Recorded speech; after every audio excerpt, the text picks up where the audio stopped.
नमस्कार। Social media के बड़े चर्चित चेहरे अनुराग भाई हमारे साथ हैं और मुलाकात हो गई है इनसे ग्राउंड रिपोर्टिंग के दौरान। सवाल वहीं से उठाऊंगा मेरा। राजस्थान में मोदी जी की रैली चल रही थी, भाषण आपने सुना होगा।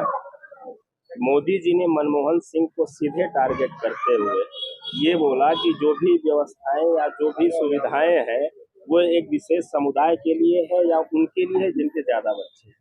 देखिए, बार बार एक सवाल उठता था कुछ दिन पहले, शिक्षित होना बहुत जरूरी है। डिग्री का जिसके आता पता नहीं होगा, मतलब दिमाग में कई नसें होती हैं, जब दब जाती हैं तो आदमी का मानसिक संतुलन बिगड़ जाता है।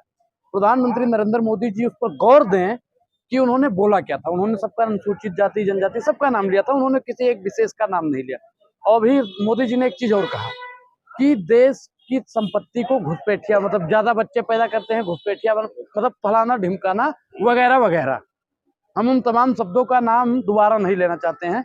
आपको याद होगा एक शब्द रमेश धिधोड़ी, जानते हैं? जानते हैं, बिल्कुल जानते। सदन के अंदर उसने जो बोला, सदन के बाहर बोलने वाले भी वही लोग हैं। टिकट तो कट गया इस बार, तो साहब का भी टिकट कटेगा।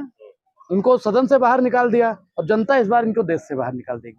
हम लोग मुद्दों पर बात करते हैं। युवा न्याय बहुत जरूरी है और हम जिस लोकसभा पर खड़े हैं ये बहुत चर्चित और बहुत गर्म सीट है। कन्हैया कुमार की वजह से हॉट सीट बोला जा रहा है, लेकिन दो बिहारी एक साथ लड़ रहे हैं।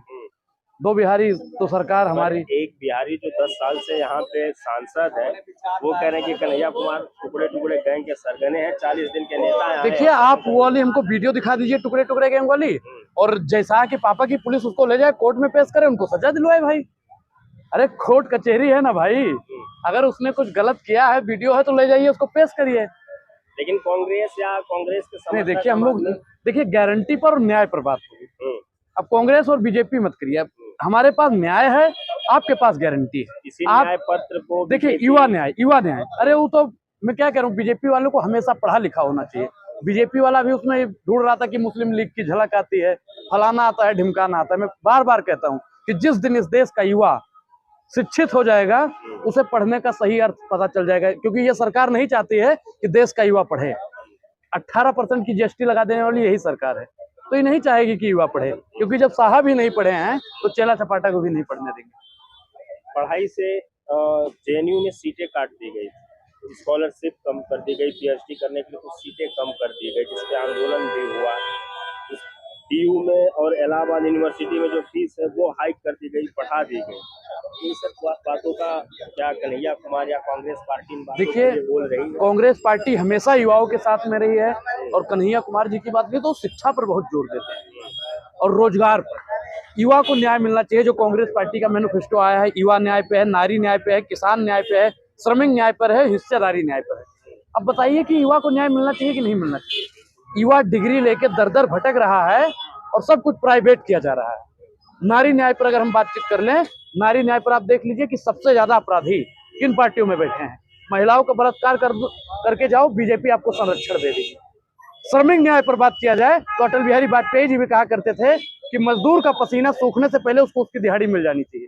लेकिन ये सरकार क्या कर रही है, पसीना 8 बार भी आपका सूख जाएगा तब भी आपको दिहाड़ी नहीं मिलेगी। हिस्सेदारी की रही बात, SC ST ओबीसी माइनॉरिटी के लोगों को पूरा रूप से अधिकार नहीं मिला है। तो भैया कहीं ना कहीं सबके साथ में खेला हो रहा है। किसान न्याय पर अगर बात की जाए, किसान तो मोदी जी कह रहे हैं ना कि 80 करोड़ लोगों को राशन दे रहे हैं।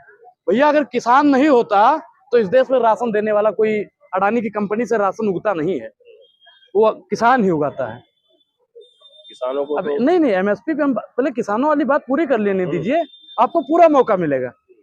आप बताइए कि सुई बनाने वाली कंपनी अपना पैसा खुद तय करती है, चिप्स बनाने की पैकेट जो चिप्स बनाने की कंपनी है अपना पैसा खुद तय करती है, लेकिन आलू उगाने वाला किसान, गेहूं उगाने वाला किसान अपना पैसा क्यों नहीं तय करता है? बताइए।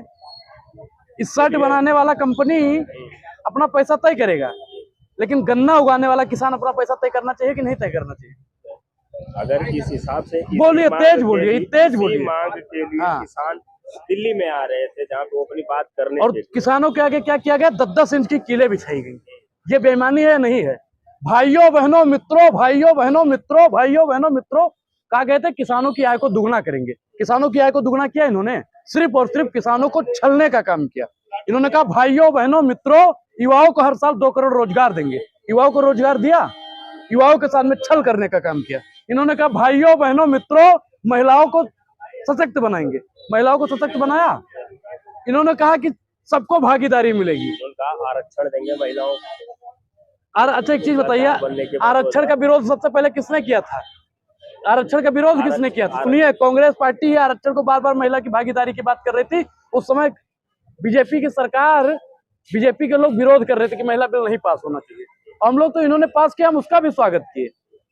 हम लोग कोई कानून बनाते थे तो उसका सबसे ज्यादा विरोध भाजपा वाले लोग करते थे। अभी भाजपा वालों से पूछिए कि एमएसपी को दुगुना काहे नहीं कर रहे हैं, युवा को रोजगार क्यों नहीं दे रहे इस हैं। बार तो बोला है कि इस बार कर देंगे, देखिए मौका दीजिए, तीसरी बार सरकार बनाएगी, कर देंगे। तीसरी बार अगर चाय भी गर्म करके पीजिएगा ना तो वो भी जहर बन जाती है। और हम लोग पूर्वांचल से आते हैं, पूर्वांचल के यहाँ पे बहुत लोग हैं। पहली गलती माफ करते हैं, दूसरी बर्दाश्त करते हैं, तीसरी में बर्खास्त करते हैं। तो साहब को हटाओ और देश को बचाओ। साहब हट जाएंगे, बिल्कुल हटेंगे। तख्त बदल दो, ताज बदल दो, बेईमानों का राज बदल दो। तो बेईमान जितने भी हैं सबका हिसाब किताब होगा। राहुल गांधी जी ने जैसा कहा है कि कभी ना कभी तो सरकार बदलेगी, और जिस दिन सरकार बदली ऐसी कार्रवाई की जाएगी कि दोबारा कार्रवाई करने की जरूरत नहीं पड़ेगी। गुंडा वाली भाषा है। अच्छा, इसमें गुंडा वाली कौन सी भाषा है? मई जून को शिमला बना देंगे, ये गुंडा वाली भाषा है, यही वाली गुंडा वाली भाषा है? बताइए।